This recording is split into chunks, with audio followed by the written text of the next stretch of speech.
The haunting legends of a mighty Bigfoot have made man's blood run cold for centuries, some terrific and some terrifying. The southern Appalachian Mountains whisper the mysteries of this strange and powerful creature through its smoky hills and ominous embrace. This is Brandon Thomas with Expanding Reality, elated to announce our very first Expanding Reality Excursions Befriending Bigfoot event. This is going to take place on a beautiful 27-acre ranch in Blairsville, Georgia, May 15th through the 20th. This intimate conference is going to feature Bigfoot adventure hikes in 3 different states, river kayaking, nightly presentations from such incredible presenters as Alexander Petikoff, Chris Matthew, Dave Zed, Preston Dennett, and many more. Also, we're going to be doing some UFO watching, some jam sessions, all kinds of hangouts. Visit expandingrealitypodcast.com/events for more information. That's expandingrealitypodcast.com/events. We'll see you there.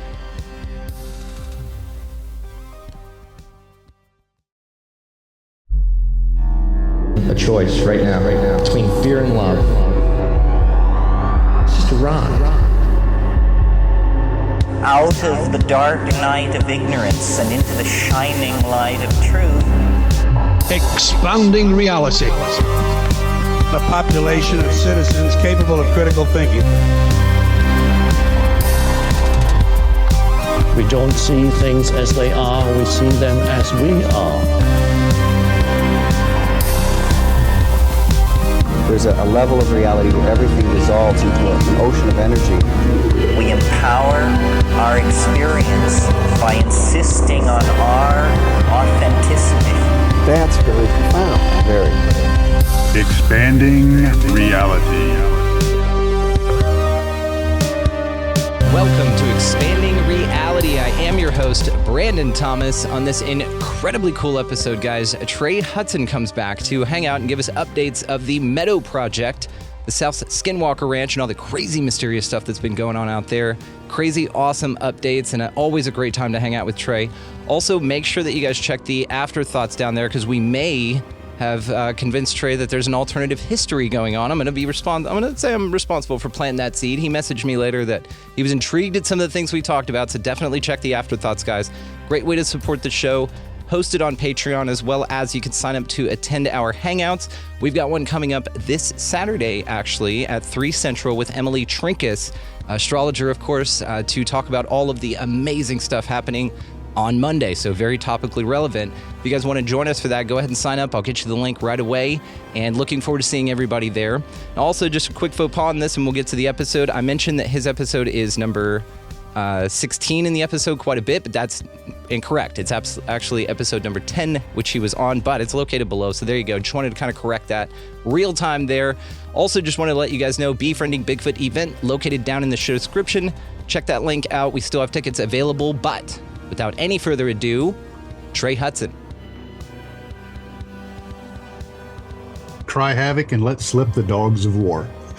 Trey Hudson, welcome back, man. It is so cool to see you. How are you?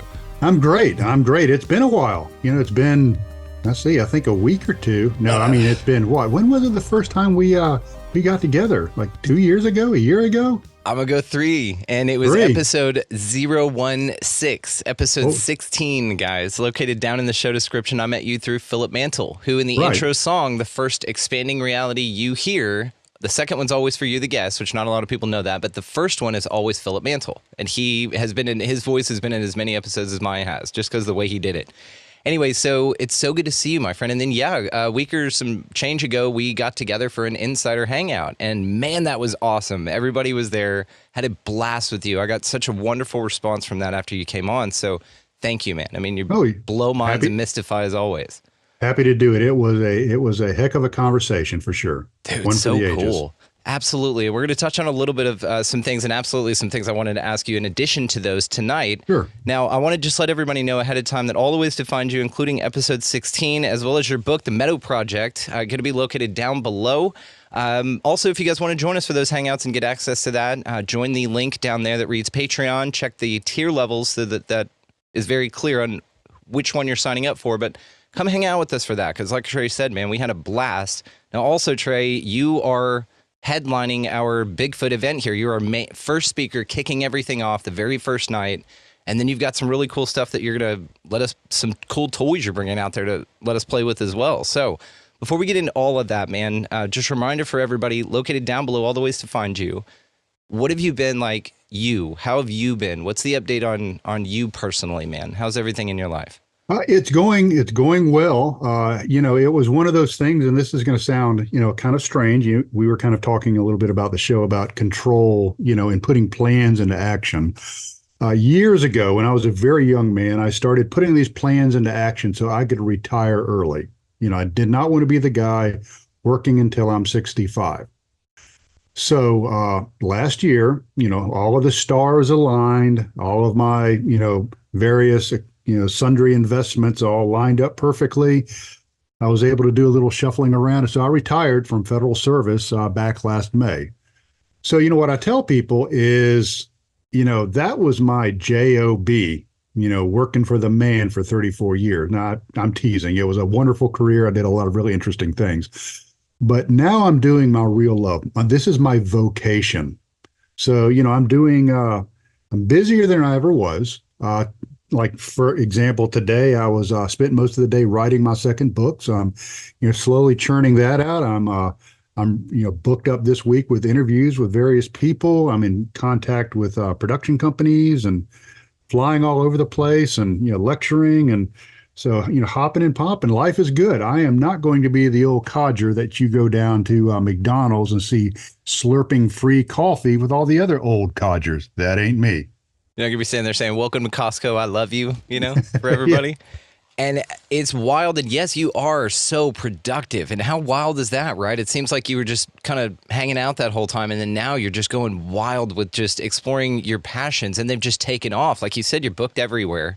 You're actually coming. It's serendipitous that you're even going to be able to speak at our event at all. And then you're flying right out to Egypt. So you've got just an amazing, amazing life going on right now. How's that feel? How have you kept grounded through all of that? It's hard to do. We all, are fighting with our ego, every day, and I'm no different. And I have to kind of keep myself grounded that I am an ordinary guy. I am nothing special. I've just had some really interesting opportunities, and I've had the faith to seize those opportunities when they present themselves, and sometimes to ride those opportunities into a brick wall, if that's the case. Something else that's also grounded me is, this has happened, I think, since we last talked, is one of my team members passed away. And literally I will be spending the Wednesday with you, at the retreat. And then I will be getting up Thursday, head home, get ready, and head out Friday to the Meadow. His last dying wish was for his ashes to be spread at the Meadow. So I'm going to squeeze that in, and then exactly 1 week after that, I'll be flying to Egypt and Jordan. So a lot going on. Wow, man! But watching people that love what you love, and I was so humbled when his widow told me that was his last wish. That this project, and our team was so important to him that he wanted to be memorialized, to be a permanent fixture of that very special place that we call the Meadow. That will ground you very quickly. So, I'm blessed for that opportunity to have spent time with this gentleman. I'm blessed for the opportunity to say goodbye. So, and life goes on. Yeah. And it is really sort of a see you later, or just sort of a see you in a new form really soon out here at the Meadow, because it's very interesting, man. And like you said, he could have wanted those ashes sprinkled under a tree that him and his kids planted together, but nay, he wants it at the Meadow. And I love this. It just shows, like you said, the reverence and what a piece of his heart it was out there. And so do you feel like, and this is just speculative and we're just asking here, do you feel like maybe by him being spread out there, and energetically he's already connected there with timestamps and whatnot, but do you feel like maybe that you'll see something of a benevolent shift in the area with the addition of his remains there? I am not one of these people that believes that this discarded earthly vessel has any kind of importance. Like I said before, we're ghost driving a meat robot, on a rock hurling through the universe. So it's, there's nothing special about, about this. But what I do think is important is, his passion, not only his passion for the project, but his passion for his teammates is so strong. How can that not give you a feeling of comfort and joy, going to this place? And the Meadow is one of those projects, areas that's not necessarily malevolent. It can be, and I'm going to be very careful how I phrase this, it can feel oppressive, but not in a malevolent kind of way, just in a very heavy kind of way. But a lot of times we'll go out there and it's just absolutely beautiful. It's just such a happy, joyous place. And a lot of that is because I'm spending, time with people I love, doing the things that I love. And who can ask for any more than that? Yeah. I mean, it's called the Meadow, for Christ's sake. You're either picturing Bambi running across it, not necessarily a chainsaw murderer guy running across it as well, but it is a beautiful, serene area that you're in that just happens to be populated with some fascinating phenomena.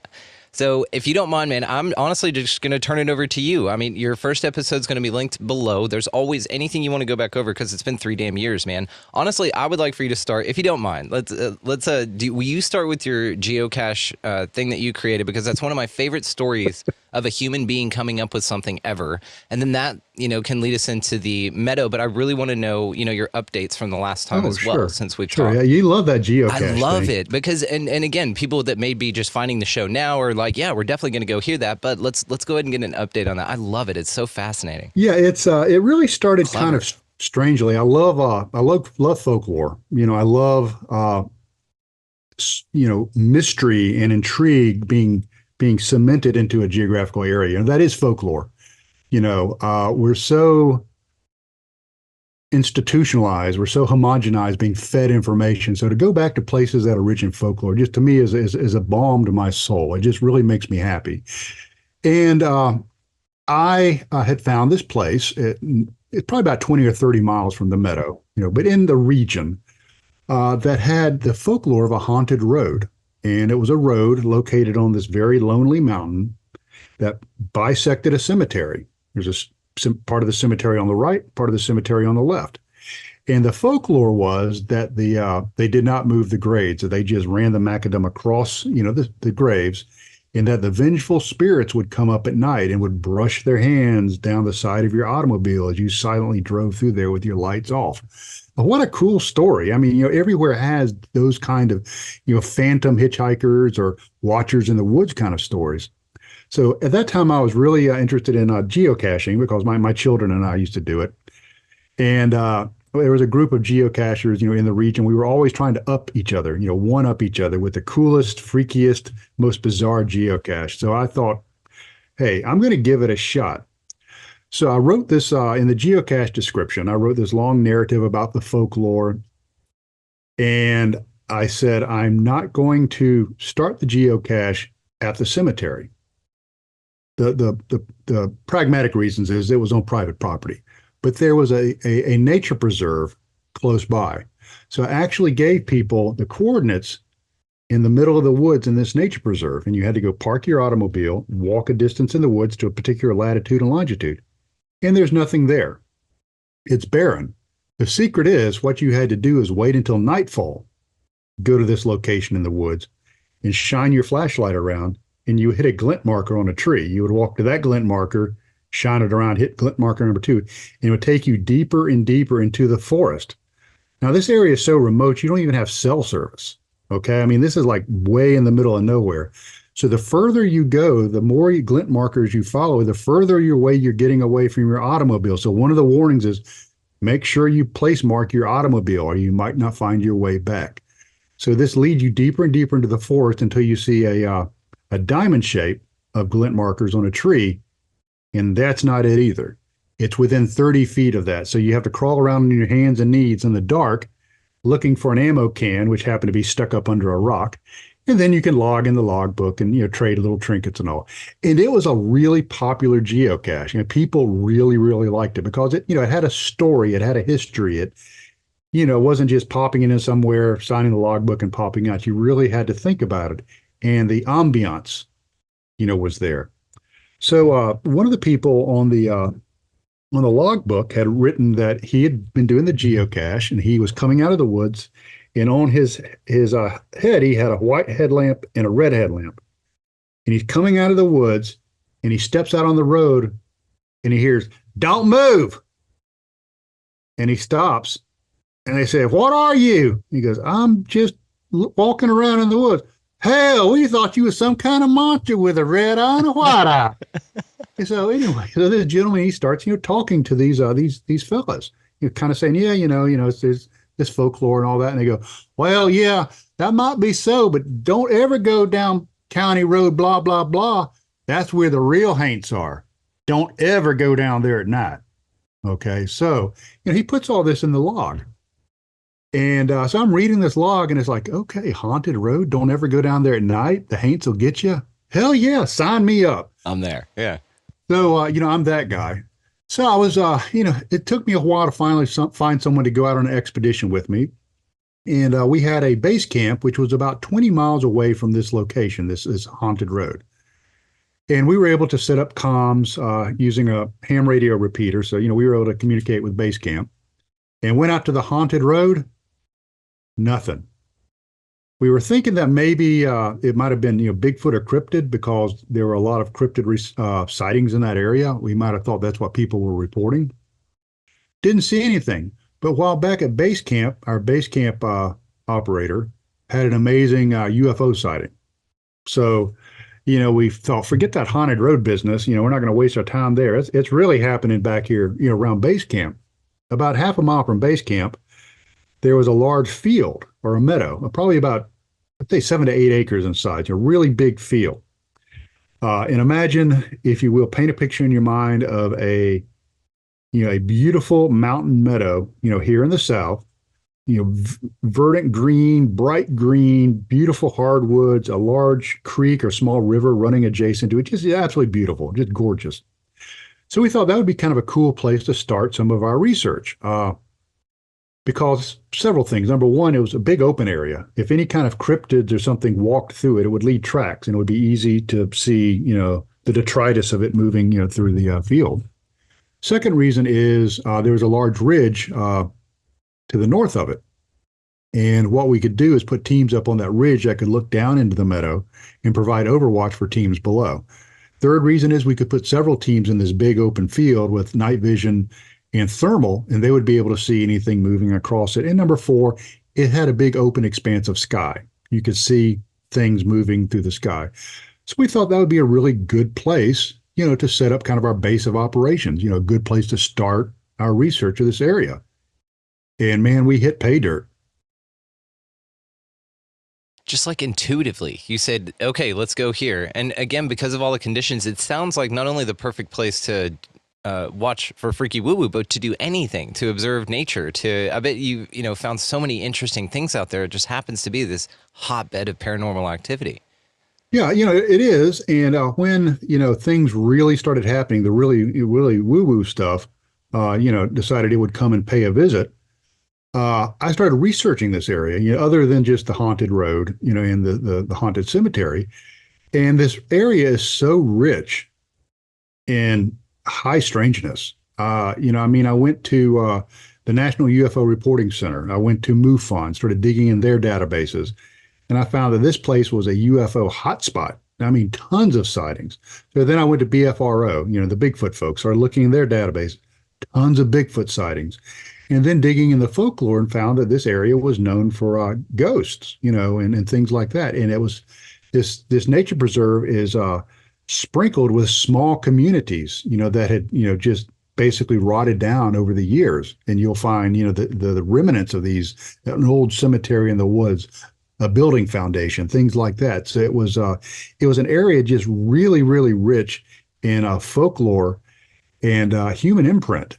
So, what's not to like? That's where we started researching. And, like I said, it really paid off. Yeah, and with such a variety of history as well. Did you find any, I'm sure sifting through it, any indications of traumatic events there, like inhabitants that may have practiced human sacrifice, or any sort of big battles that occurred there, maybe some indigenous battles along the way and anything like that? Yeah, there were quite a few indigenous battles, very famous ones. And that general area.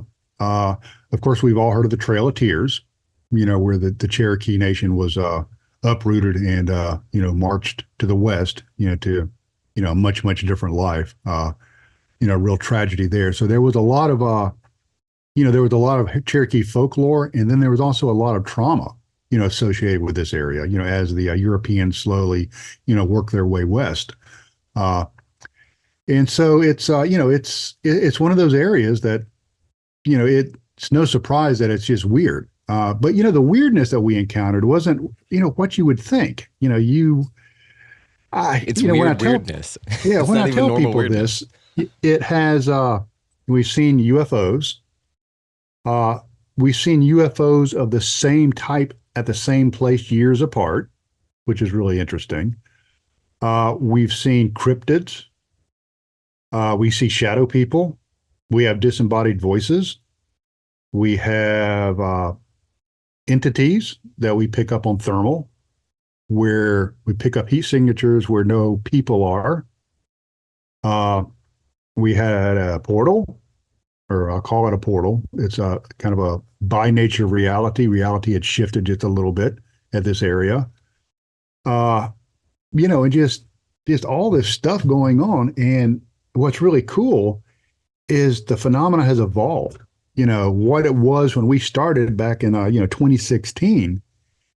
Here we are in 2023 and now into 2024, and the phenomena has evolved into something I think a lot more personal. Is where actually people are being affected by the phenomena when they sleep. We've had instances of precognition. And so it's becoming very organic, the phenomena. It's almost like, as your relationship with a person, when you first get to know them, your relationship is one thing, but as you become more comfortable with one another, your relationship evolves into something very different. So I think that's kind of what we're experiencing here.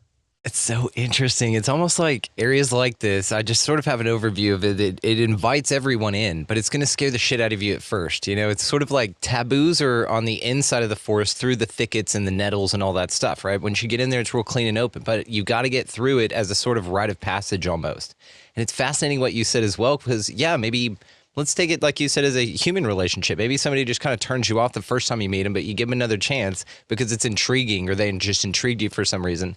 Then you go sit out here, you actually get to know them a little bit, and now you guys are swapping really deep, intimate feelings about life and reality that maybe you don't get to share with anybody else, but it's because you put time in, you've invested.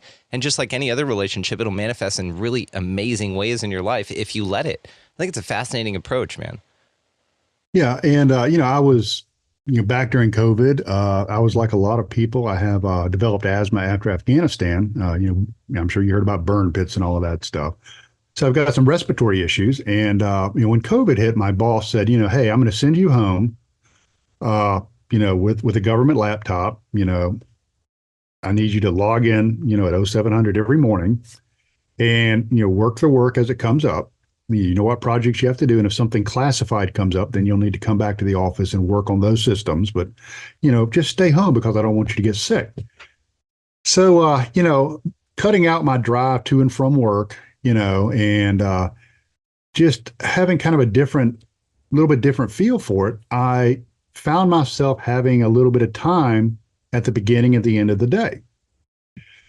So I thought, okay, I've been meaning to do this for a few years. I'm going to start trying to capture all of our experiences in some sort of journal format, something that's a little bit more digestible, basically for my own self and for my team members. Right. So when I got to about 40,000 words, I'm like, wow, this kind of looks like a book. And, through one thing or another, I was able to link up with the wonderful, Phil Mantle, and he agreed to publish it with Flying Disc Press. And I published it. It was number one Amazon bestseller in its genre for about 4 or 5 days. Did very well. Ended up, many radio shows and stuff. So it's been a journey. But what I tell people, when I wrote the book, the only thing that I changed is the names of the locations are changed because I want to keep this place inviolate. I want to keep it special. I don't want, and that sounds harsh, but it is what it is. I don't want the knuckleheads invading the place. But everything there is sharing this experience. It's not my experience. It's not my team's experience. It's the world's experience, you know, and I want everyone to read that and maybe get something out of it and to ask questions and, you know, maybe grow from it, or maybe they can spark the ember and the small flame of exploration in their own mind, that they can go out and look in their own backyard and find their own meadow. Have their own adventures. This has happened so much with the Tataria phenomena. Are you familiar with this old world Tataria, that history is wrong and really the World's Fairs was to erase the old world way of things happening with the orphan trains and all that? Are you familiar with sort of a rough overview of that? Not really, no. Oh, it's fascinating. It changes everything, and it's so much fun. So my point to this, though, is that all of these buildings are allegedly all over the place. And we're gonna get into something here in just a minute. I want to ask you something also related to where you are, relating to this exact topic about history being hijacked, right? Because it's his story. You know, this is just the official agreed upon. The victors are the ones that get to write the narrative, right? All those kind of tales. Now, in this, if you look at this, then these old world buildings are what they're called from just a time that's more advanced than us. So, you know, the idea that we have been expanding in our consciousness, our technology has gotten better, is actually a fallacy. We've been entropying as far as intelligence goes, and you could see this. I know you work for the government. So with that, then you can see sort of this disparate level of building styles and everything, and folks will go out into their own courthouses downtown in these small towns and find this evidence of this old world building style, where it seems that buildings had floors completely buried in mud up to about 3/4 of the bottom floor of the place. And then they just call it the basement, right? So it wasn't built that way. And then again, when you find buildings that say founded, that doesn't mean that they built them. They found them. So founded 1808, right? And so it gets so deep, as well as the I and the J in front of numbers as far as dates go was a popular thing that they did. So a lot of dates got confused. As far as 1809, it was I-809. So 809. So a lot of people think 1,000 years worth of number was inserted in.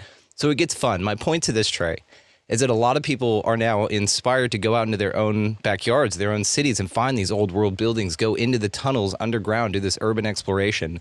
And so, like you said, the mysteries are pointing people to get out and put their feet on the ground and get out there and figure out what it is.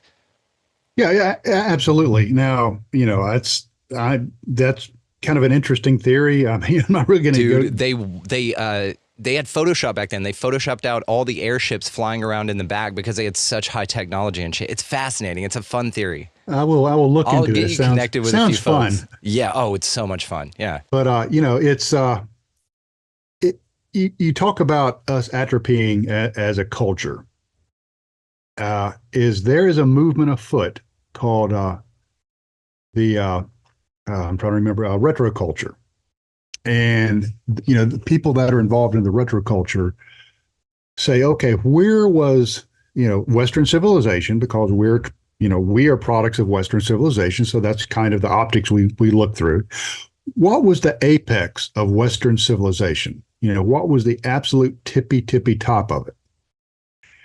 And a lot of people say that was probably 1952 to about 1965. That's when, you know, there were some problems. You know, there were civil rights issues and there were some bad things. But overall, the sense of culture was very strong, you know, and people seemed to be looking toward that shining city on the hill, knowing we weren't quite there, but they wanted to get there. And so as we move into the 21st century, we get this very arrogant attitude that everything old is wrong. Everything old is low tech. Everything old should be discarded onto the ash heap of history. And I think intrinsically we know something's not right. You know, we have these things, you know, and I'm old enough to remember the original Star Trek series, you know, and they would pull out their tricorders and, you know, and look up medical stuff, or they would pull their communicators out and communicate on the other side of the planet. We're doing that now. And for all of our technology, all of our knowledge, all of our enlightenment, we don't feel better because the mystery has been sucked out of us. The wonder has been trampled and the awe has been squashed. So when you find these places, like the Meadow or Skinwalker Ranch or the Rocky Mountain Ranch in Colorado, they are so full of question marks. They're so full of wonder. And you can step back, watch these things happening around you, and just sit there in awe and say, here's a mystery that I don't know the answer to. How great is that? It's one of the coolest things ever. And you say squash, and you're right. And it has. It's been compressed. But what's fascinating about that is it was squashed to a point to where it was gaslit so hard that the tribal nature of people at the time, and this happened for generations, right? It's always been outliners, but for generations, it's been very gaslit. This sort of amplification of empowerment within the individual, and that there's amazing things out here that you don't necessarily need to rely on every single person around you, and there's a lot more freedom here to be explored. But what's fascinating about the crushing of the human spirit that has occurred since the Rockefeller times, absolutely, and just slowly denigrated. I think we may have been at peak delusion in the 50s because we're just coming out of World War II there, and that's when sort of the Nazis, I feel, were infiltrating everything and sort of just getting their tentacles in. So they gave you a little bit of a break called the 50s, right? And so in that time period, though, there's such an apprehension of consciousness that occurs within that anything outside and abnormal is so gaslit that then it sort of feels like the phenomena almost fades in the background and then is very selective. And then you have people like Kenneth Arnold coming out and saying, hey, I saw a bunch of UFOs and stuff. And then you have sort of Roswell and these things kicking the imagination off, but still heavily suppressed and gaslit. But now it feels that the imagination has been so squashed that it couldn't help but kind of leak out the other side and go around. I almost picture one of those hydraulic presses that can press something only so far and then it's going to go. And that's our imagination and curiosity for these mysteries. It's interesting because during that time, I know you've heard of the name Lillian Alpert, with the Psychonauts, is that was, a very worthwhile exploration, into, LSD and other types of substances, especially in the expanding of human consciousness and the treating of certain psychological disorders, is, that got hijacked really quickly and it got suppressed. And, all of this stuff got put on the naughty list by the DEA. No medical use. But here we are in the 21st century, and visionaries are starting to sit back and say, well, we've treated people with obsessive compulsive disorder with psilocybin. This has restructured their understanding of where they are in the universe, and the obsessive compulsive stuff just doesn't seem to matter anymore. They're happy. We can take people with extreme PTSD, soldiers that, saw children, blown up in front of them and other horrible things. And we can give them, LSD or MDMA, and those symptoms seem to subside. So I remember the dawning of the age of Aquarius. I'm old enough to remember that. But maybe we're at another kind of dawning right now, that people are kind of saying, is this really what I want to do? And I don't mean to sound melodramatic, but maybe a global plague was the reset, the psychological and spiritual reset, because a lot of people are relooking at where they are in the world, where they are in the lives of their loved ones, and where they are themselves. And so it's a very dynamic time. So, I think that, this kind of exploration into high strangeness, it's just the timing is perfect. People are yearning for this. They are, because just as the saying goes, time is an illusion, but timing is everything. I think that's fascinating. But it does seem like what you've encountered with the phenomena in the Meadow, specifically in this one location with your specific observations, but it's changed you so much that also the phenomena seems to be a mirror to you and what you're able to comprehend and study and keep you going. You know what I mean? And so it's going to give you enough to be intrigued, but also not give you all the answers right away. Do you feel like that maybe if you spend enough time out there, that maybe, I don't know, you'll be able to manipulate the energies out there in a way that's going to be something that's, you know, viewed supernatural, as in like you will understand how to harness that portal area to be able to utilize it at whim, and then maybe zoom to your house and go get something real quick, a screwdriver, and then come back. Do you think that could ever be possible? I'm not going to say that is or isn't possible. You know, who knows? There's, more to the universe than in your books, Horatio, more to heaven and earth than in your books. So said Shakespeare. I'm not going to say that is or is not a possibility, but I do know what has happened is we've taken people out there that are really dialed in. A lot of my team are trained remote viewers. So, we understand that. Some of them have been, they're alumni of the Monroe Institute. So we kind of go in there with that attitude anyway, understanding that the reality that we touch and feel, smell, and taste around us is just a part of it. There's something more. And I think as we continue to interact with the phenomena, now, is it an intelligence? Is it a place? Is it a thing? Is it a dimension? Is it sentient? Is it not sentient? All I know is it interacts with us, in really remarkable ways. And I think it's now starting to really touch into our psyche and touch into our ability to bend the dimensions. And one of the things I talked about, when we first started was precognition.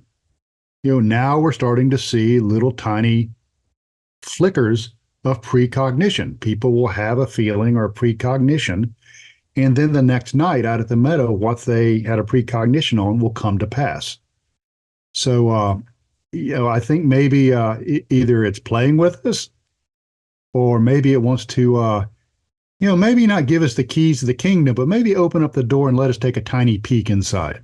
That's what I'm saying. I feel like you guys are forming such a relationship with this thing that it's making you ask such specific questions and bring such specific instruments out there to establish a greater understanding about this, but also you're adding so many variant modalities as well, astrology, like all of these other things, the EVP work you've done out there. You've got a myriad of techniques. So do you mind just talking to us a little bit about the tools and techniques and the cool gadgets and stuff you've used, as well as what you're looking forward to incorporating and adding to that may seem disconnected?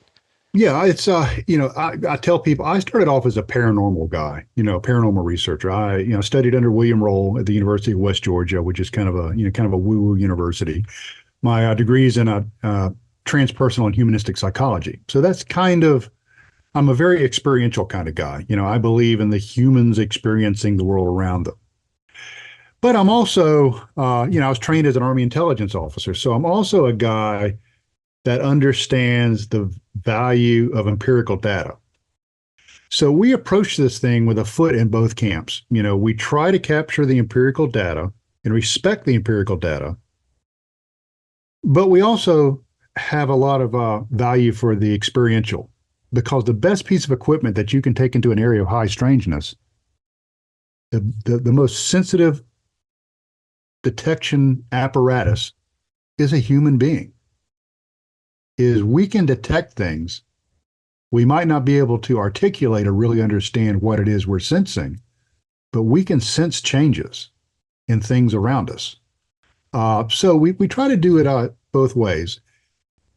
So we take some of the, I'm going to say typical, it's typical to people in this business, things out there with us. We have, and I don't know if you can see that right there. That's my night vision. That's my Generation 3 night vision. So, we have several sets of that out there. We have high-end thermals, which we've been able to capture some pretty cool phenomena on our thermals. We've upgraded from FLIR to AT and OTS 4s are the devices we use. We use communications. We have very tight communications with the team, very tight planning. We also use some things from the paranormal world. We use ghost boxes, and we also use something called the Estes protocol, which is really, I think you've seen the video of our Estes session. It's really a unique technique to communicate. And so we take tools, since we're from a lot of different disciplines, we take the best practices from the paranormal world, the best practices from ufology, the best practice from cryptid research, and whatever fits, whatever bolt that we're encountered with, we take the appropriate tool out of the appropriate toolbox and we leverage it against the problem or the challenge. So by not being tied dogmatically to any particular point of view, it really lets us be free. And recently we've been bringing something into the fray, which is kind of exciting. I call it a God helmet. So we have a God helmet, or I have a God helmet, and it's been set up to where it can be completely field deployable. I don't need any external power source. I run it from a small laptop. I can run it in the field. And, we're hoping that by electromagnetically stimulating different parts of the brain, that it can supercharge people into being receptive to these phenomena. What's interesting is some of our phenomena that we've had recently are post-God helmet sessions, but the people that had the phenomena aren't necessarily the ones that went through the God helmet session. It seems like it may possibly have a residual that, flows out to other participants. So, we're constantly trying to bring, some cutting edge, philosophical ideas into the mix, some technology into the mix. I communicate with people all over the country that are, doing this same type of research in other areas. And, we're just going to keep, throwing the darts at the dartboard until something sticks. And hopefully, once we figure out a good modality, it'll continue to work with us, whatever the phenomena is. It's so interesting, man. You know what? And I'm going to take the opportunity here to point out somebody who has come out to the Meadow with you and kind of just let folks know here as well that, yes, you're not going to divulge on here on this medium in this format where it's at. And I've actually signed an NDA not to do so, and I was glad to do that. I did it gratefully. Now, somebody else that you've had come out, though, but the point is I want to make here is that you do offer the opportunity for people to come research the area with you. And absolutely. So that's something that by linking down below how to find you and your website and everything, folks can contact you through there. Now, somebody else I want to mention that went out there that just recently sent me some stuff. So we're just going to plug this dude, Josh Cutchin, man. Holy shit. He actually sent me a few extra copies of some things that he has. So tell you what, listening right now, audience, if you email me in at expandingrealitypodcast.com and you say, I want a book from Josh, I will go through the stack that he has given me and I will send them in the order of the folks that have reached out. In fact, first few folks, I'll give you a list and let you pick. How about that? So Josh has joined you for one of these experiences out there. He is a wide variety researcher as well, but I want to kind of point out that you've had people come out there that thought that this was specifically a Bigfoot adventure. So what do people of specific, I don't want to say blinders, and we mean it with love and respect when we say it on this show, and you get this as well, because what folks who really isolate to a modality will do is they'll dive the hell into it. We can absolutely pull so much from their research. They've done so much with that one specific modality. Let's call it Bigfoot. Then other people are very just UFOs are UFOs. They have nothing to do with anything else. And we've talked a lot about, and you're huge into this, the experiential value of just being open to see what's going on and being observant rather than filtering it through a contextual lens of excluding certain things because they don't fit into the Bigfoot paradigm or they don't fit into the UFOs specifically, right? So my question is people who have come out there with specific instances of I'm in this box and it can't be anything else, what have they experienced and what's been the feedback? Yeah, one of the most remarkable experiences, and I was kind of a stinker for doing this, is we started having some extreme high strangeness back in July of 2016. I mean, missing time, people's GPS showing them being in areas that they never were, just people turning into balls of energy and moving around. It's just crazy stuff. So in 2017, in February 2017, I invited some folks from the Carolinas, which are very serious cryptid researchers, invited them down. And they thought they were going on a Bigfoot expedition. Now, I'm not going to say it wasn't a Bigfoot expedition. We've sighted cryptids there. We have, photographs of cryptids. They're certainly there. But these were the gentlemen that were actually running the FLIR, the thermals, that captured the infamous cube or box. and then saw our team members go into it and disappear off of our equipment. We're totally gone and come back out. And I just remember one gentleman that came down from the Carolinas. He was silent on the whole way back. And he was silent for most of the evening. And the next morning, as we were sitting around, the campfire after eating breakfast, talking, and he just, something was different. And he said, my world changed. He said, I don't know how to process this. He said, this wasn't a Bigfoot adventure, was it? And I said, oh, no, not really. I kind of baited y'all a little bit, kind of tricked you because I wanted somebody to come out here with fresh eyes. And he says, oh, this isn't about Bigfoot at all, is it? And I go, no, it's not. It's about something much, much more. And he was honest enough to step outside of his paradigm, to step outside of his comfort zone and say, whoa, yeah, this has Bigfoot elements to it, most certainly, but there's more to it. And I'm willing to accept that. So he's been on a few radio shows talking about it. And, he just has a really interesting, way that his whole paradigm shifted, and he, after that experience, he looked at the world in a much, much different way. It just takes one thing, right? One damn thing, especially you walk into something thinking that it's going to be something. I hear all the time, these poor bastards that go into the flat earth and they're like going into it to disprove it once and for all for their dumb flat earth friends who just can't get it right? And they go in, they start researching objectively, and then they go, well, shit. And then they go deeper and deeper and deeper, and they actually become what we would call, and they would proudly proclaim themselves to be as flat earthers.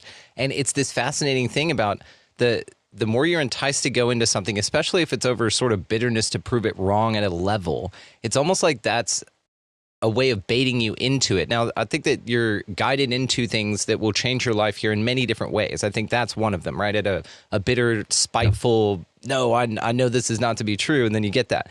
Now, also, there's the inquisitive side where you take hold, where you're like, man, there's just something amazing going on here that I'm going to throw all the tools and assessment that I can at it, because you're one of the most organized researchers I've ever met. Like detailing through your book here, which again, guys, link down in the show notes, the Meadow Project, the conversations that you have, the detailed tactics that you use, just your planning, your orientation, your setup. Like you don't go at this haphazardly and willy-nilly. There's deliberateness to your investigation, which I think the phenomena is responding to, man. Yeah, a lot of it can be, manifestation as we go out there, with a purpose, with a definitive goal, and we're rewarded. Now, sometimes we're not, and sometimes we're rewarded in ways that we did not expect. Like, you and I talked about our CE5, experience. We were contacted, but not in the way that you would expect doing a CE5 protocol.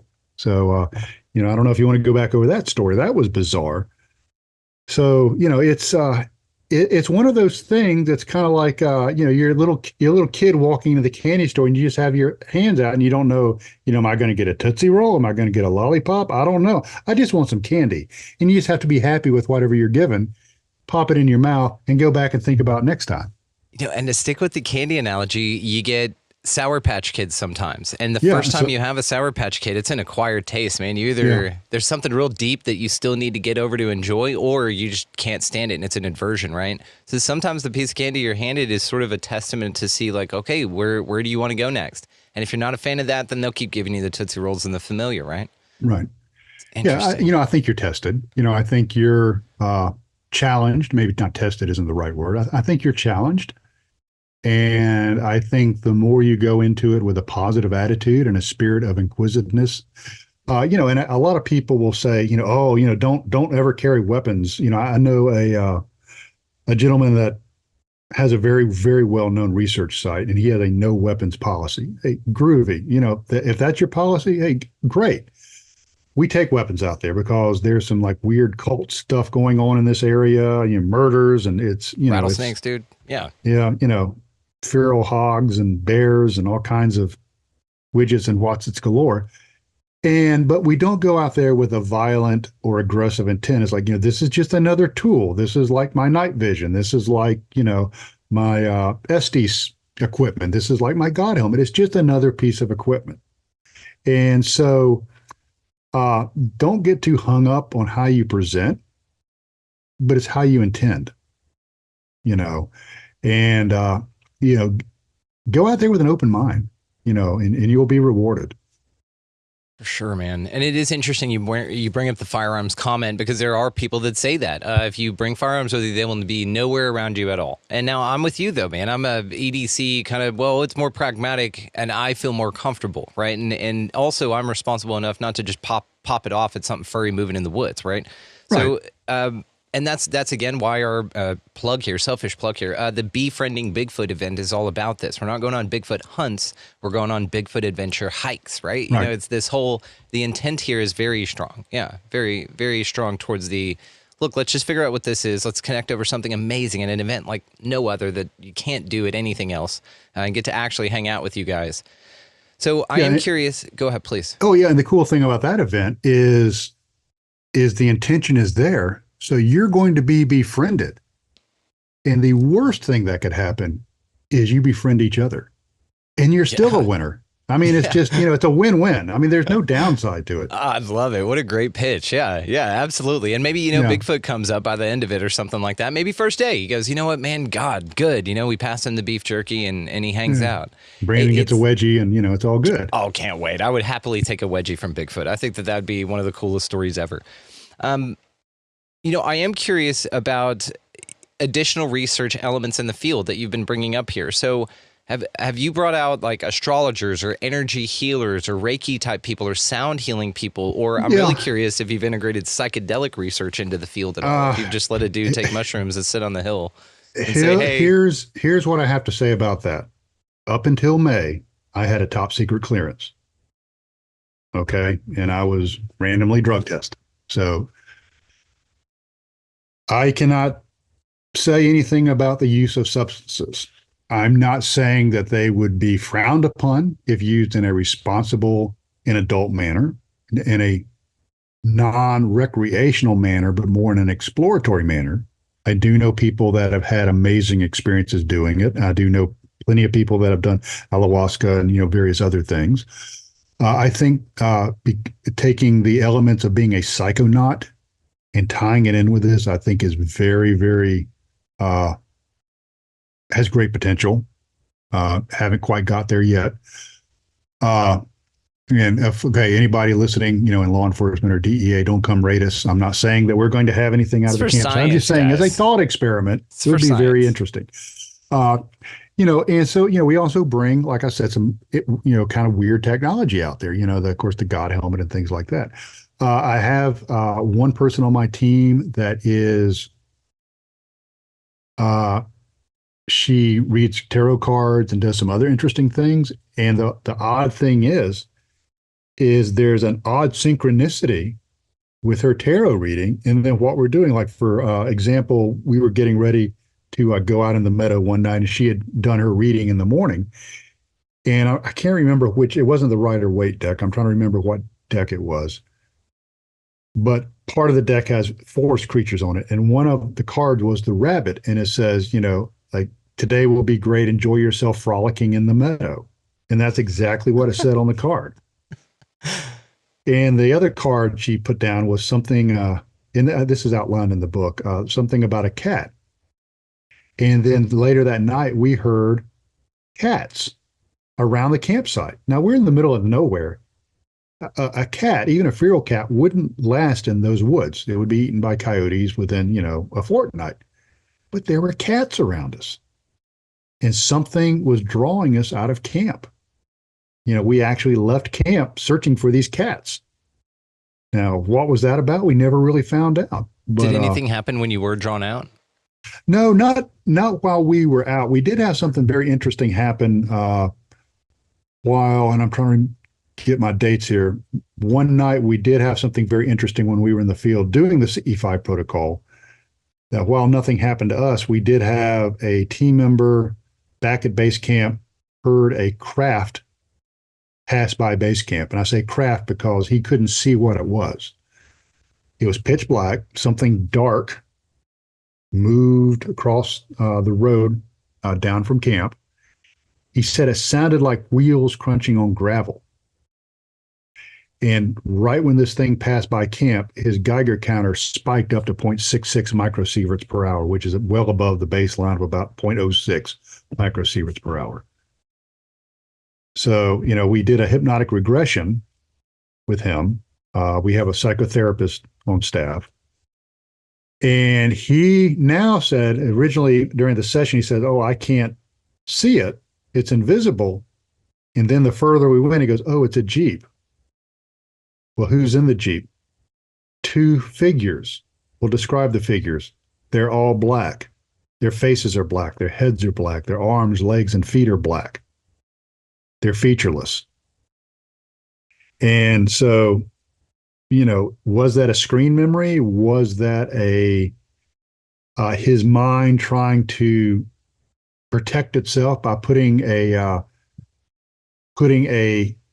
acceptable face on the phenomena? Was it? I don't think it was a Jeep. I don't. Unfortunately, the gentleman passed away, and we'll never be able to really know what it was. But talking to my psychotherapy, he goes, "No, I think that's a screen memory." He goes, "Either something put the memory there, or his psyche put the memory there because he saw something he can't deal with." How long has the road been there? Oh, it's a county road. It's been there. That particular road, I really don't know. I know that particular part of the preserve, I think, has been there since the 50s. Now, whether or not that particular road, I know what you're saying, is does it lie on top of any other road? Now, there are several old communities on either side of the road, so it could have been an old trail or an old wagon trail or something like that. Exactly. And then we hear stories of sort of Mike Ricksecker's book, Travels Through Time. He talks about time slips and things like this, right? About how, people will go to Gettysburg and these Civil War battles and hear cannonballs and all of that. Maybe, and this is just a maybe here, if that could happen, then we would think that also throughout time, those timestamp anomalies, even if they're only audio transmitted, would then be from any era of time, right? Now, what I think you should hear more of, if this is such a phenomena, is like ghost farts. Like, I think you should hear farts constantly from time slips slipping out of people's butts in other times. You know what I mean? Why don't you ever hear that? Well, you do. They're called vaporous apparitions. No, I don't know. They smell of sulfur and they must be evil. That's it, right? That's the demons, the ghost farts. And a quick plug for Mike, Travels Through Time. Excellent book. Oh, yeah. Excellent book. Good friend. Very good friend. Mike hit the nail right on the head. Something, we've known for is time is an illusion. It's something we construct. Especially at the Meadow. This is what I'm saying. In that weird area, real dense and heavy. Like you said, probably trauma, probably anything. Again, like a Civil War battle area, but an innocuous state park. It really, nature reserve. Who knows? But maybe that was the ghost Jeep of somebody that was dragging somebody horribly to their death or something awful, right? It could be, but the radiation spike, that's the weird one. This is interesting, right? But do the time slip anomalies then create radiation spikes? That's the question. That's an interesting theory on what are time slips. Are they, micro singularities where time flows forwards and backwards, and you can get into, quantum physics and really go down that rabbit hole. What interesting though is the radiation spikes. We've experienced the radiation spikes, throughout our entire, time exploring this area, and other strange sites experience radiation spikes. Other areas of high strangeness, Skinwalker Ranch has experienced radiation spikes, which was interesting because I think in season 2 they started talking about radiation spikes of 0.12 microsieverts per hour, and I'm like, ha ha ha. I got to publish my book before the show came out. But that was kind of vindication there. So, are these a residue of the technology? Is it a natural phenomena that bleeds radiation in some way? I don't know. I know one of the tools that we have with us now all the time are, Geiger counters. We, back a few months ago, we went out and we're using dowsing rods. Doing something different, with a standard set of L-shaped dowsing rods and asking questions, yes, no, neutral, like you do with dowsing. And one of the things that was asked is there's a machine sitting on the ground. It has a a measurement on it. Can you make this measurement go to 0.13, 0.13? And it was a Geiger counter. And when we asked that, the Geiger counter went up to 0.13 microsieverts per hour and stopped. It was responding to us, but using radiation as a means of communication. How harmful is this radiation to humans, though? Oh, it's not. It's, you know, it's very, very, very low. It's not harmful at all. Do you think then that if this does end up being something like an indicator that a slip or a phenomena or something is about to occur, that with sensitive enough equipment, you could sort of predict it in place and time almost? That is one of the goals that we're trying to do is, can we gather enough data that we can determine when these things are getting ready to happen? You know, what is a precursor? You know, in the intel business, we call them indicators. What are indicators of something getting ready to happen, or a event is getting ready to happen? You know, do we see a radiation spike and then something happens? You know, do we have mind speak and then something happens? And right now, the phenomena is just kind of all over the place. You know, but the radiation does seem to be pretty common. You know, we do see the radiation spikes do seem to be something that has followed us all the way through, especially since we brought Geiger counters into play. You know, that has played out through the, through the investigation and research. And it'd be interesting to see if there was sort of some peak threshold to where under 3 microsieverts you might get some indication, but you're like, oh, maybe something's about to happen. And then even then it would be triangulatable, right? Because then you could do a more or less and then kind of pinpoint accurate a directive. And then perhaps then again it scales to some point of phenomena action, you know? And what's interesting is I'm almost thinking of this visually as the gamma signatures and increased, I guess, signature would... How I'm visualizing it is like the sphere passing through a 2-dimensional plane in the book Flatland, right? Where it starts as a little pinpoint, gets a circle, gets bigger to an apex circle, and then pinpoints back down. It's almost like the radiation is doing the same thing, and then to the same phenomena of it coming through into another reality. Maybe it's something there. I don't know, but it is interesting that it's noted like that. It is, you know, and you talked about extra dimensions. You know, back years ago, the legendary John Keel, you know, as he was writing, you know, the Mothman Prophecies, you know, This Haunted Earth, and all of his wonderful books, talked about things he called ultra-terrestrials. You know, that was the term he used. In my book, I refined that a little bit, and I call them paradimensionals. You know, they are entities or intelligences, and we have to be really careful thinking about what these might look like. It's probably so strange and so other than what we think. You know, calling them intelligences might not even be fair. But whatever these things are, is I think that they are from other dimensions. I think UFOs/UAPs are interdimensional craft. I don't think that's Joe and Bubba on Zeta Reticuli jumping in their intergalactic Cadillac and putting over here. First of all, there's some problems with the physics of that. But if you pop in and out of dimensions, that's where it gets really interesting. You know, that's where things can really start to happen. So, you know, I think that's well worth, you know, at least a thought experiment. And I've had some really interesting conversations with folks much smarter than me, you know, on this, and it's something to consider. You know, it is something so interesting to consider. And I tell you what, we're going to end it on this after this thought, and then you and I are going to take it into an afterthought because we've got some deep shit to go into, okay? But one thing I wanted to point out with this was that it is interesting the phenomena is consistently inconsistent, and that it is fascinating that it shifts along with us. But the scope and the way that it is able to apprehend your consciousness in such a cool way and guide you and direct you and move you, it's so interesting to a level to where normal reality is getting so chaotic and so boring. Do you feel that there's just going to be a trade-off for this, that there's just sort of a shift between this crazy, chaotic, what people would call reality and structure and government and education and medicine and all of these things, and to, like you said, just take it real retro, man, back to very simple. And it's almost like the phenomena sort of invites us to live a more whimsical, but it shows us as well that the systematic structures we have in place are so silly at a level, right? Because when you're interacting with this more, you're just like, how do I stand at the DMV and do this now, you know? Yeah, it just, makes you want to pull your eyeballs out. Like I said, it took a global pandemic for a lot of people to restructure how they look at the world and where they fit in it. Now I'm not saying, as the hippies used to say, turn on and tune out. I'm not saying that, because we do need to support ourselves. But You know, it's interesting that these media products, be they television shows, podcasts like, Expanding Reality, radio shows, movies, people are yearning for that. They're yearning for the Skinwalker Ranch. They're yearning for a project I just got done with. Hopefully it'll be coming out pretty soon. They're yearning for books on this. They're yearning for the podcast, because they know that something's not complete. What we've been told is real is probably real, but it's probably not the end all be all of real. And that what we thought is truth is maybe nothing but a series of truths. And all of those are just a little bit different.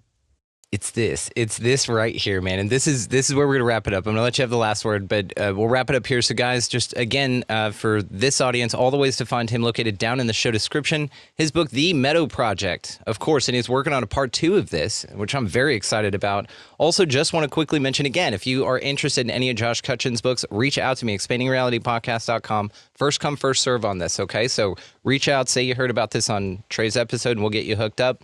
Now, this is going to lead us into the thing. You mentioned Zeta Reticuli and these aliens, right? And the reason that people say that they came from Zeta Reticuli, or that the Pleiadians interacting with Billy Meyer, for instance, or any of these other folks say that they're from a particular star over here, or, as you mentioned, physically challenging place for us to reach based on our understanding of the universe, place over here, place over there. Now, I've always thought that, number one, that there's a possibility that wasn't accurate, that they weren't being altruistic because they didn't need to be.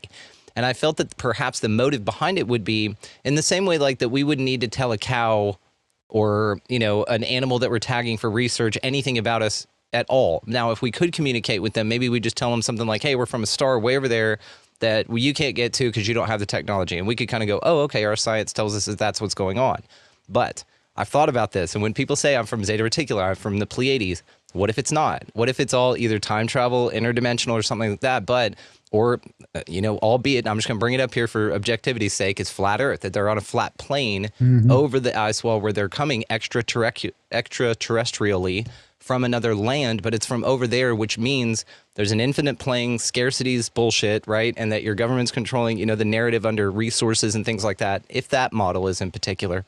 The point is that it seems like their disingenuousness, just based on what we're able to figure out here, seems to have a motive behind it as well. And so I want to know a little bit about what you have to think about that. Plug your book, and then we're going to go into the afterthought. Sure. Yeah, it's interesting. I'm a scuba diver.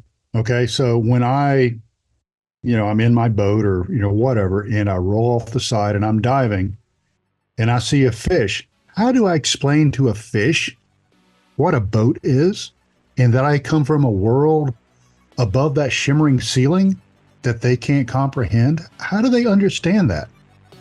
They can't. So it would be easier for me to tell the fish that, oh, I come from that shell over there, because they understand that and they can digest that intellectually, spiritually, and, and otherwise. You don't want to cause an existential break. So, I always wondered if, the people that say, the others, said they come from this place or that place, if it wasn't just a way to spoon feed the experiencers something that they can digest. You don't give an infant, a piece of meat.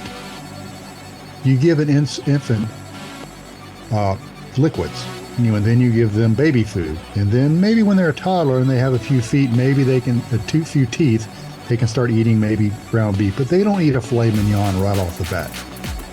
We're the infants. We're being given liquid nourishment. We're not even close to stage yet.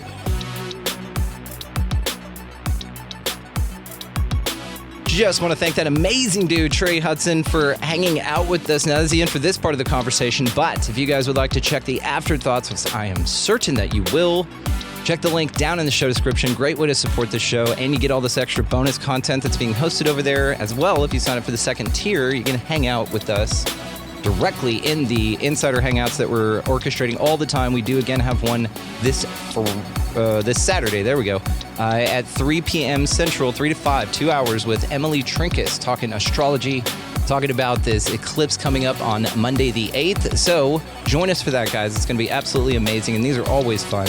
But either way, sign up, support your favorite show down there. Also, still tickets available for the Befriending Bigfoot event. If you guys want to come check that out, of course, in Blairsville, Georgia, there, 15th through the 20th of May of this year, well after the eclipse there. So come on out, hang out with us. We've got all kinds of amazing things going on. Hikes in 3 different states. We have 10 different presenters at least, actually. A bunch of people are just going to swing through that I'm not even going to tell you about, but you never know who's going to be there. There's definitely going to be folks just swinging through.